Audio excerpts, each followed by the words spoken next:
The wounded woman pointed a shaking revolver at the cowboy, but his next words made her lower the gun. Snow hammered the overturned stagecoach while blood soaked through Evelyn Harper's skirt. Somewhere behind the trees, men with lanterns were closing in fast. Then a tall cowboy stepped out of the storm carrying an oil lamp instead of a weapon. His horse snorted into the freezing dark as he knelt beside her and quietly said, "Mom, nobody survives this mountain alone." But when Evelyn saw the look in his eyes, she realized the stranger knew far more about loss than he should have. "Stay with me for the full story, and tell me where you're watching from tonight." The gunshot cracked across Deadwood Ridge, hard enough to scatter the crows from the frozen cottonwoods. Then came another. The horses pulling the stagecoach screamed and lurched sideways on the icy trail. Wheels slid across packed snow. One runner struck a buried rock beneath the drift, and the whole coach tipped violently toward the ravine. Evelyn Harper barely remembered the fall, only the sound, wood splintering, glass breaking. A man shouting somewhere in the storm, then cold, terrible cold. By the time she dragged herself out from beneath the overturned coach, twilight had already swallowed the mountains. Snow came down in sharp needles across the Wyoming prairie, driven sideways by the wind. One horse kicked weakly in its harness nearby, while steam rose from its body into the darkening air. The driver wasn't moving. Neither was the older couple who had shared the ride from Black Creek. Evelyn pressed her hand against her thigh and nearly cried out. Blood soaked through her blue traveling skirt, hot against the freezing wind. She looked toward the road and saw lantern light weaving through the storm below the ridge. 3 riders, still searching, her breath caught. She grabbed the leather satchel from the snow beside the wreckage and stumbled toward the trees. The bag slammed painfully against her hip with every limping step, but she held it tight against her chest anyway. The papers inside were all she had left of her father. The wind howled louder across the open country. Snow pushed into her boots. Her gloves were stiff with blood by the time she reached the cottonwoods near the frozen creek bed. Somewhere behind her, one of the riders shouted. Another lantern appeared through the storm. They couldn't have gone far. Evelyn dropped behind the trunk of a massive cottonwood and covered her mouth to quiet her breathing. Her injured leg trembled beneath her. She could barely feel her fingers anymore. For 3 days, she had been running from Black Creek. 3 days sleeping in barns, hiding beside supply wagons, praying every pair of hoofbeats belonged to someone else. Now they had finally caught up. The lights moved slowly across the ridge above her, closer, closer still. Evelyn reached beneath her coat and pulled out the small silver revolver her father once kept in his desk drawer. The metal felt almost frozen against her palm. She checked the chamber with shaking fingers. 2 bullets left. The voices drifted again through the wind. She's bleeding. Can't be far. A branch cracked somewhere behind her.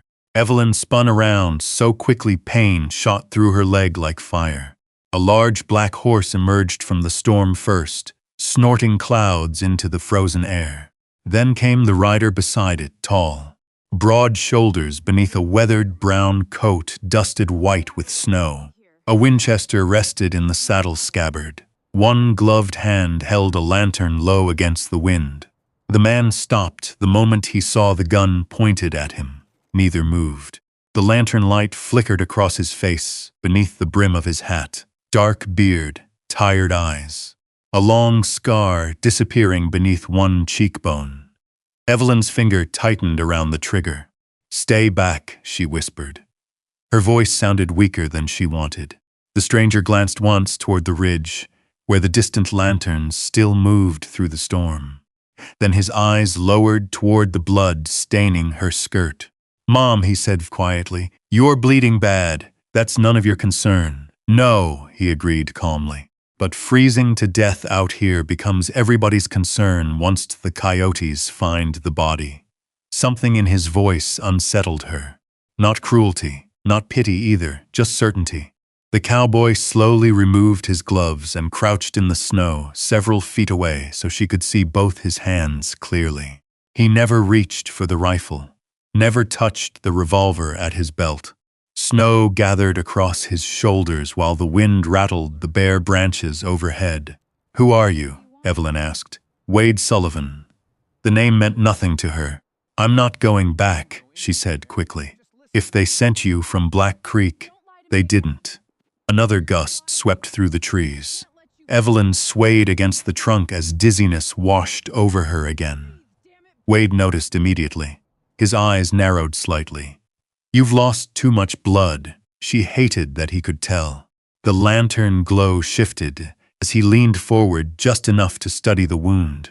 His expression changed for the first time. Not shock, recognition. Like a man who had seen suffering before and knew exactly where it led. "Mom," he said softly, "nobody survives this mountain alone." Evelyn tried to answer, but her teeth were chattering too hard now. The lights on the ridge moved again. One of the riders shouted something she couldn't make out. Fear surged through her chest. She aimed the revolver higher. "Why are you helping me?" she asked. For a moment, Wade said nothing. The wind moved through the cottonwoods between them. Then he looked at her with the saddest eyes she had ever seen on a living man. "Because," he said quietly, "I know what it costs when nobody does." The words settled somewhere deep inside her before she could stop them. Not charm, not persuasion, truth, raw enough that she recognized it immediately. The revolver slipped lower in her trembling hand. Wade stood slowly, careful not to startle her, and removed his coat. He stepped forward just enough to drape it around her shoulders, without touching anything else. The coat smelled faintly of cedar smoke, leather, and winter air. Warmth spread through her instantly. Above them, hoofbeats suddenly echoed across the ridge. Closer now. Wade looked toward the sound once, then back at Evelyn. "We need to move," he said. And for reasons she could not explain, Evelyn Harper finally nodded. Wade took the revolver gently from her frozen hand first, not because he demanded it, because her fingers could barely hold it anymore. The distant lanterns still moved along the ridge above them. "Can you stand?" he asked. She tried. Pain tore through her legs so sharply, her knees nearly gave out beneath her. Before she could fall, Wade caught her by the elbow. His grip stayed careful, steady. He did not pull her close any longer than necessary. Easy now. Snow crunched beneath his boots as he led her toward the black stallion waiting among the trees. The horse tossed its head once but settled immediately when Wade touched its neck. "His name's Boone," Wade said quietly.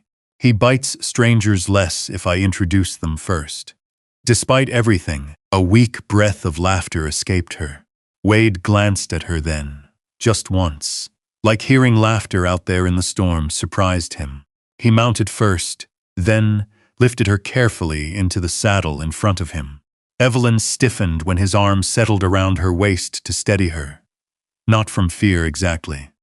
From remembering how long it had been since another human being had touched her gently. The horse started forward through the snow. Behind them, voices drifted faintly across the ridge. One rider shouted something about tracks near the creek. Wade turned Boone away from the road entirely and guided him through a narrow stand of pine trees where the snow lay deeper and quieter beneath the branches. Evelyn fought to stay awake. The cold kept pulling at her, so did the pain. Several times her head slipped against Wade's chest before she forced herself upright again. Each time, his arm tightened slightly around her middle to keep her from falling. Neither of them spoke much after that. The mountains swallowed sound out there at night. Only the creak of leather, the slow rhythm of hoofbeats, wind moving across frozen land. At some point, Evelyn noticed Wade's coat wrapped tighter around her shoulders than before. She had not seen him adjust it. An hour later, the storm finally began to thin. That was when she saw the ranch, a line of fencing buried beneath snowdrifts. A weather-beaten barn leaning slightly against the winter wind. Smoke lifting from a stone chimney into the dark sky. One lantern glowed near the porch. The cabin sat alone beneath the mountains as though the world had forgotten it years ago. Wade dismounted first. When he lifted Evelyn down, her injured leg buckled immediately. He caught her before she hit the ground. For a second she stayed there against him, breathing hard while snow swirled around the porch steps. Wade looked down at her carefully. "You still with me?" "Barely. That's enough." Inside, the cabin smelled of cedar smoke, coffee grounds, and cold iron. A fire burned low inside the stove near the far wall. Beside it sat a black cast-iron kettle and 2 plain tin cups. A wool coat hung beside the door beneath a rack of horse tack that looked older than the cabin itself. Evelyn noticed something else too. Silence. Not the peaceful kind. The kind that settles over places where nobody has laughed in a very long time. Wade lit another oil lamp and set it beside the table. "You can sit there," he said, "or fall there. Either works." She managed a tired look at him while lowering herself carefully into the wooden chair. The room spun slightly. Wade crouched beside the stove and poured water into a basin. His movements carried the habit of repetition, efficient, quiet, like a man who had spent years alone with his routines. "You got whiskey in that satchel?" he asked. Evelyn nodded weakly toward the leather bag still hanging from her shoulder. Wade brought it over and paused when he felt the weight inside. Papers, several wrapped bundles, a metal document case. He said nothing about any of it, just handed her the bottle after finding it. "Drink." The whiskey burned all the way down. By the time she lowered the bottle, Wade was already rolling bandages onto the table beside a curved needle, thread, and a small tin of carbolic salve. Evelyn stared at him. "You keep all this here?" "I keep what winter teaches a man to keep." Then he looked at the blood soaking through her skirt again. "I'm gonna need to cut the fabric." Embarrassment flickered across her face before she could stop it. Wade noticed. His expression softened just slightly. "I'll keep my eyes where they belong, Miss Harper." The fact that he said it so plainly somehow made her trust him more. He heated the needle over the lamp flame first. Then he washed the wound carefully, with warm water while snow tapped softly against the cabin windows. The pain nearly blinded her. At one point her hand caught his wrist hard enough to leave marks. Wade never complained, never rushed. "Almost done," he murmured once.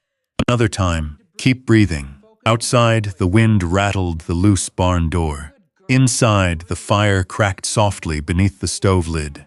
By the time he finished stitching the wound, dawn had begun turning the windows pale blue. Evelyn lay exhausted on the narrow bed near the wall, wrapped beneath heavy quilts that smelled faintly of pine needles and wood smoke. Wade washed the blood from his hands silently at the basin. "You learned all this where?" she asked weakly. "Army medic taught me some." He dried his hands on a towel. "Winter taught me the rest." She watched him move through the cabin afterward, adding wood to the fire, checking the door lock, setting her satchel untouched beside the bed. A decent man would have asked questions by now. A smarter man might have thrown her back outside before trouble found him too.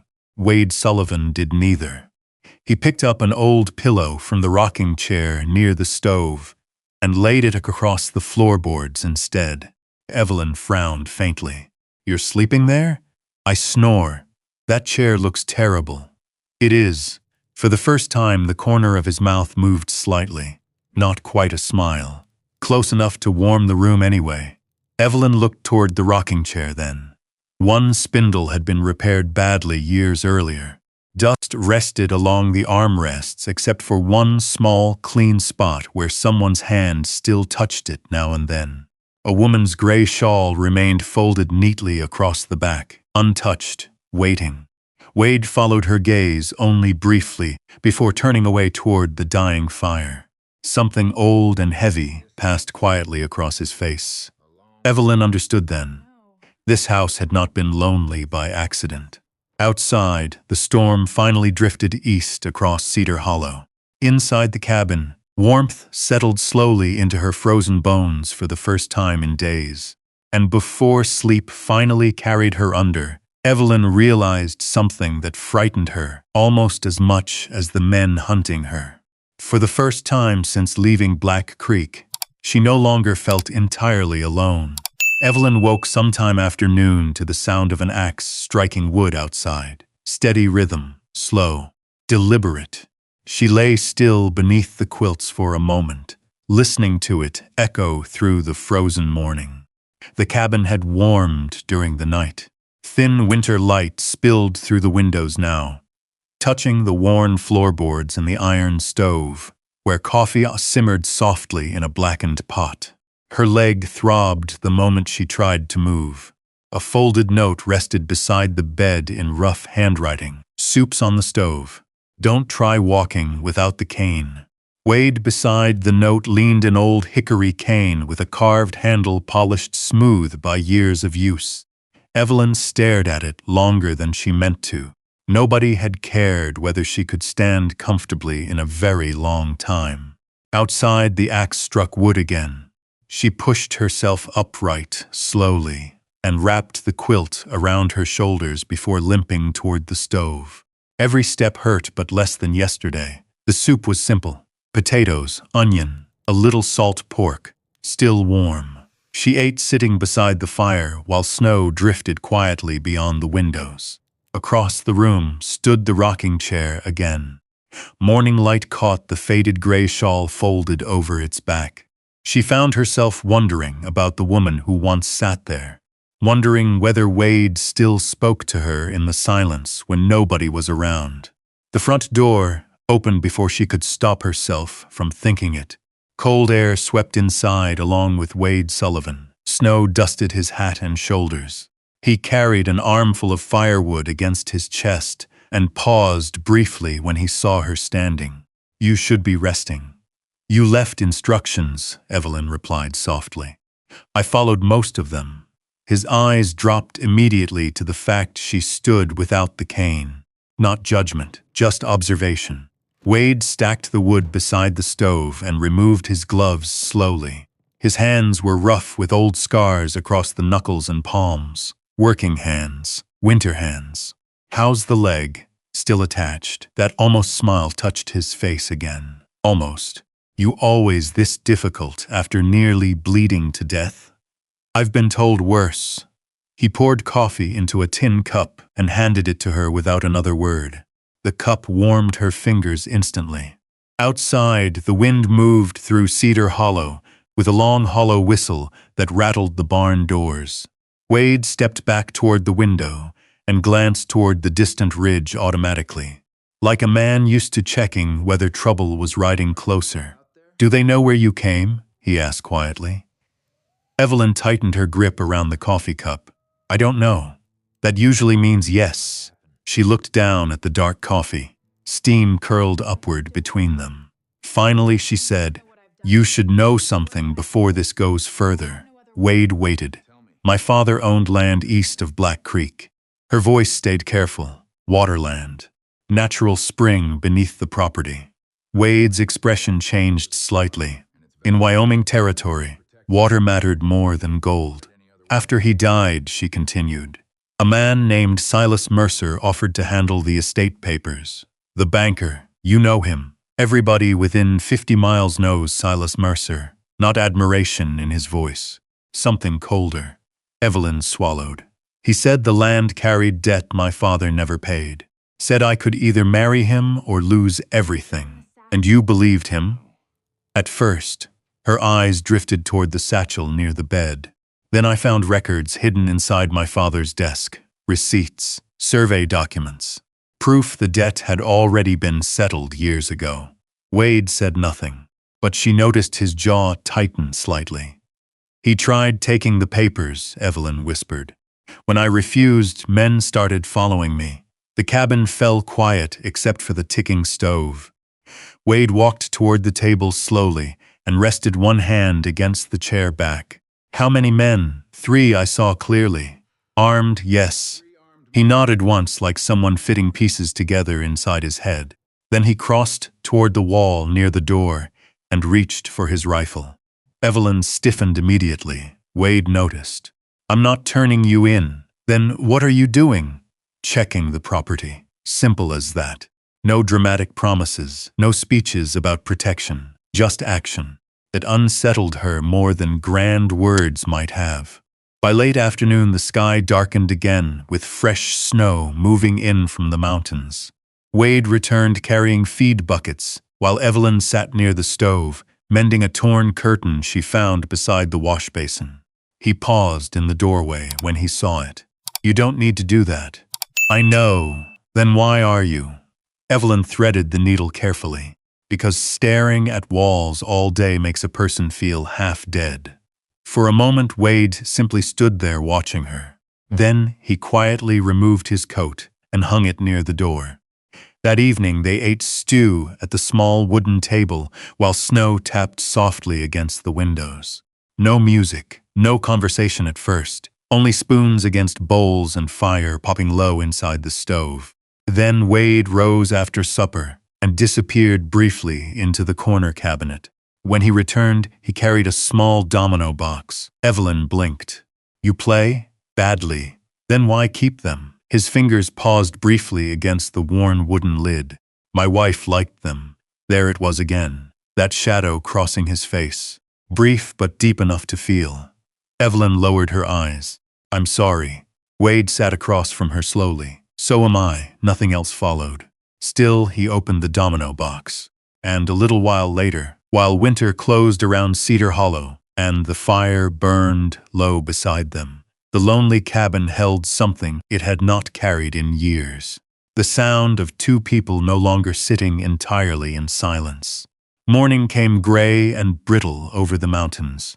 Evelyn woke to the smell of coffee and fresh snow drifting through a cracked window near the stove. For a moment, she forgot where she was.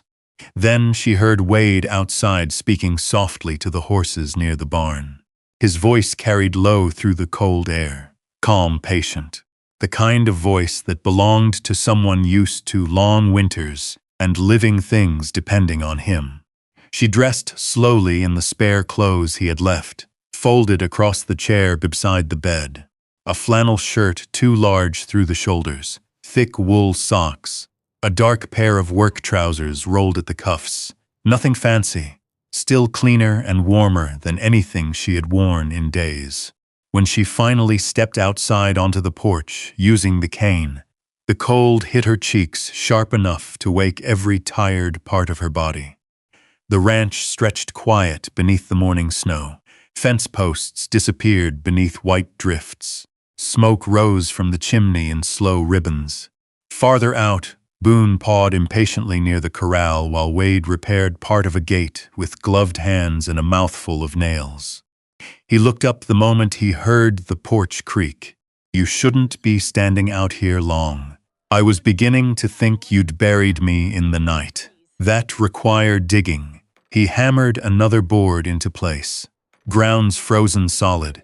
Evelyn smiled before she could stop herself. Wade noticed. Again, that almost smile touched his face. Not enough to call happiness. Enough to make him seem younger than the grief sitting behind his eyes. A wagon appeared near the lower trail an hour later. Old mule team. Blue blanket tied over supplies. Wade straightened immediately when he saw it. That'll be Martha. The woman climbing down from the wagon looked somewhere near 60, wrapped in layers of brown wool and irritation. Snow covered the shoulders of her coat, while two pies sat balanced beside her on the wagon bench beneath a cloth. Martha Boone stopped short the moment she spotted Evelyn standing on the porch. Her eyebrows rose slowly. Well, she muttered, would you look at that? Wade took the wagon reins before the mules could wander. Mornin', Martha. You got coffee? Inside. Then maybe I'll forgive the fact you ignored my last two notes. She climbed the porch steps carefully, carrying one pie in both hands. Evelyn moved aside awkwardly. Martha studied her openly for several seconds. Not cruel, just curious in the plain way older frontier women often were. You the reason this stubborn fool finally cleaned his windows? Wade sighed behind them. Martha, I'm asking polite. Evelyn nearly laughed again. I'm Evelyn Harper, Martha Boone. She handed over the pie dish. Apple. Don't trust a ranch without pie in winter. Inside the cabin, warmth quickly fogged the windows while Martha unpacked jars of preserves, folded newspapers from Black Creek, and a sack of coffee beans from the general store. She moved around the kitchen, like someone who had been entering this house for years, without knocking. Wade accepted every item with quiet thanks while Evelyn watched the strange rhythm between them. Old friendship, the kind built through funerals and storms and surviving hard seasons. Martha finally lowered herself into the rocking chair near the stove. The same chair with the gray shawl draped across the back. Her hand rested there gently for a moment. She'd fuss at how dusty this place got, Martha said softly. Wade busied himself pouring coffee. Evelyn understood immediately who she meant. Nobody spoke for several seconds after that. The stove crackled quietly. Outside, wind rattled the barn doors. Then Martha cleared her throat and reached into her coat pocket. Before I forget, she handed Wade a folded piece of paper. Louis Grady stopped by my place yesterday evening. Wade unfolded it slowly. His face changed. Not dramatically, but enough. What is it? Evelyn asked. Wade glanced toward her. 3 men rode through Black Pine Crossing yesterday, asking about a blonde woman traveling alone. Cold moved through Evelyn's stomach instantly. Martha looked at her carefully now. They carrying Mercer colors. Wade nodded once. Silence settled heavily across the room.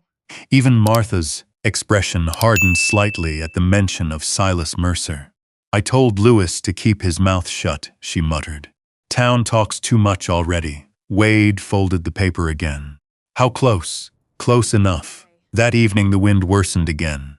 Snow swept hard across Cedar Hollow after sundown, rattling the windows while Wade checked the barn twice before finally bolting the front door.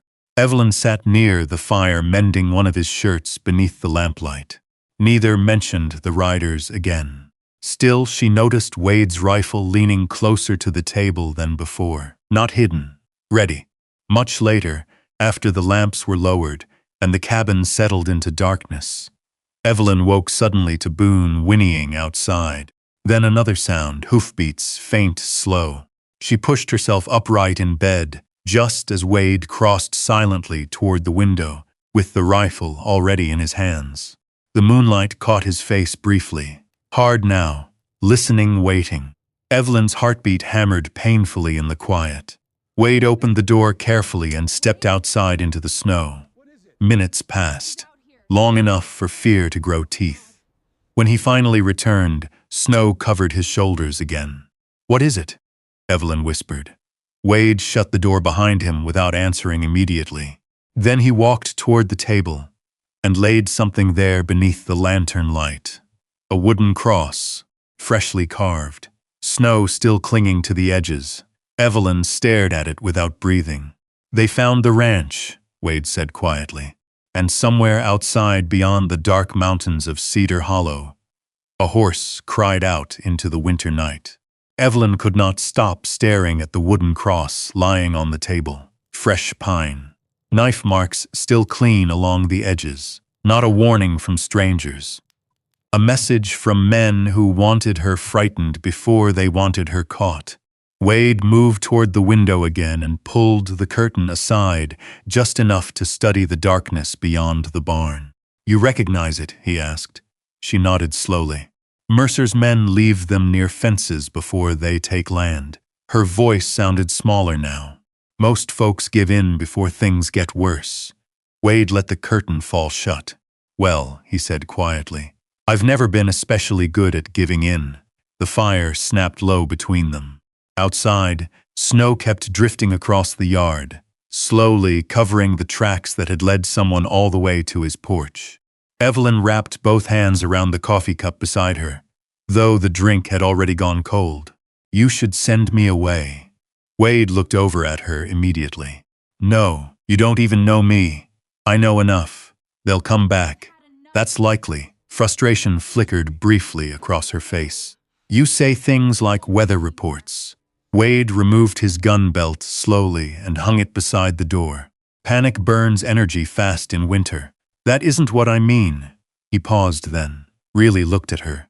For a moment the hard edges around him softened beneath the lamplight. I know, he said quietly. Silence settled again after that. Not angry, heavy.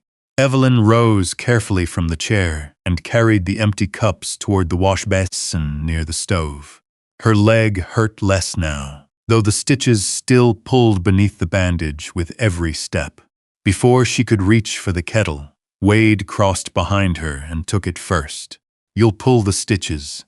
I can carry water. I didn't say you couldn't. The words came plain and steady, not controlling, just concerned. That somehow made it harder for her to answer. He filled the basin himself while she stood there awkwardly beside him, close enough to smell cedar smoke lingering in his shirt, close enough to notice the silver strands near his temples she had not seen before. Wade was not an old man, but grief had aged him in places winter could not touch. Later that night the wind grew fierce enough to shake the porch lantern. Wade checked the barn again before bed. When he came back inside, snow covered his hat brim and shoulders white. You keep doing that, Evelyn said softly from the bed. Like the horses matter more than freezing. They depend on me. The answer came so naturally it nearly hurt to hear. He stirred the fire with the poker before finally sitting in the rocking chair near the stove, instead of laying his bedroll across the floor. The chair creaked beneath his weight. Evelyn watched the flames move across his tired face. You loved her very much, she said quietly. Wade's hand rested motionless on the chair arm. Yes. He did not ask how she knew. She died here? The fire popped softly. My wife did. His eyes stayed on the flames. My boy died 2 days later. Evelyn swallowed. I'm sorry. So was I. Again those simple words. No speeches, no dramatics. Just truth stripped bare. Wade leaned forward slowly, elbows resting on his knees. Blizzard came early that year. Doctor couldn't make the crossing in time. He rubbed one rough hand across his jaw. Afterward, folks kept saying it wasn't my fault. But you thought it was. He gave one faint nod. The room fell quiet, except for the wind pushing against the cabin walls. Evelyn looked down at the quilt gathered in her lap. I know what it feels like, she admitted softly, to lose a place that used to feel safe.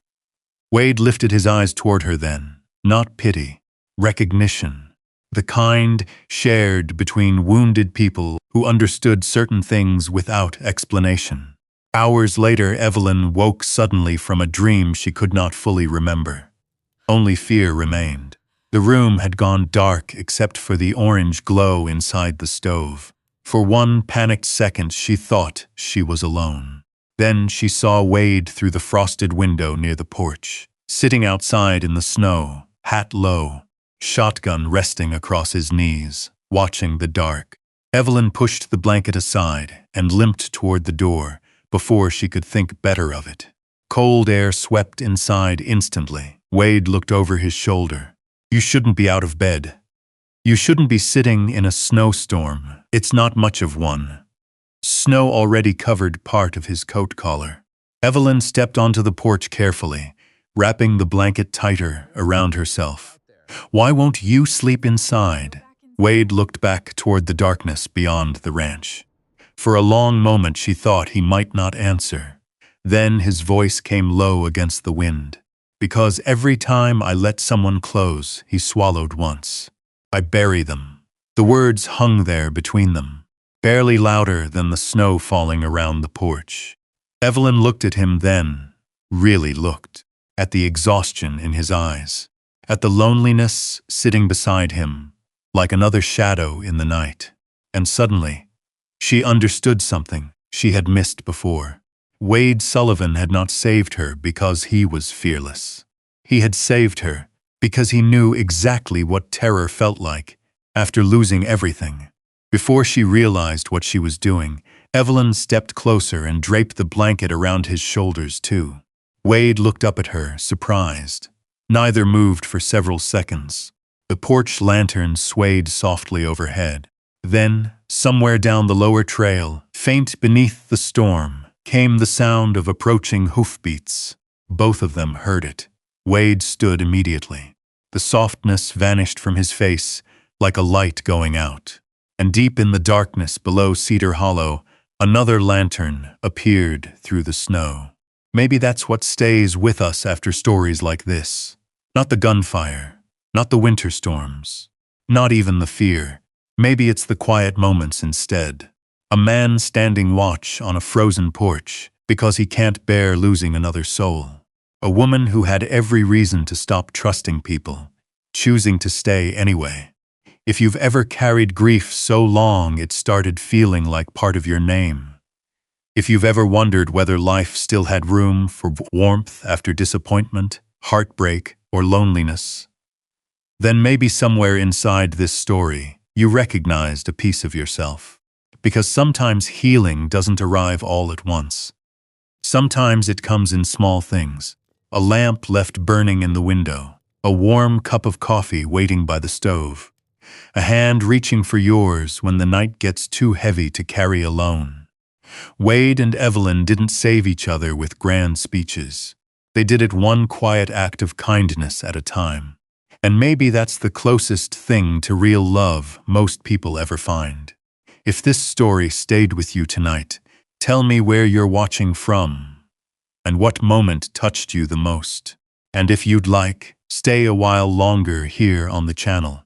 There are still more old roads to travel, more forgotten towns, lonely cowboys, wounded hearts, and stories waiting beside the firelight.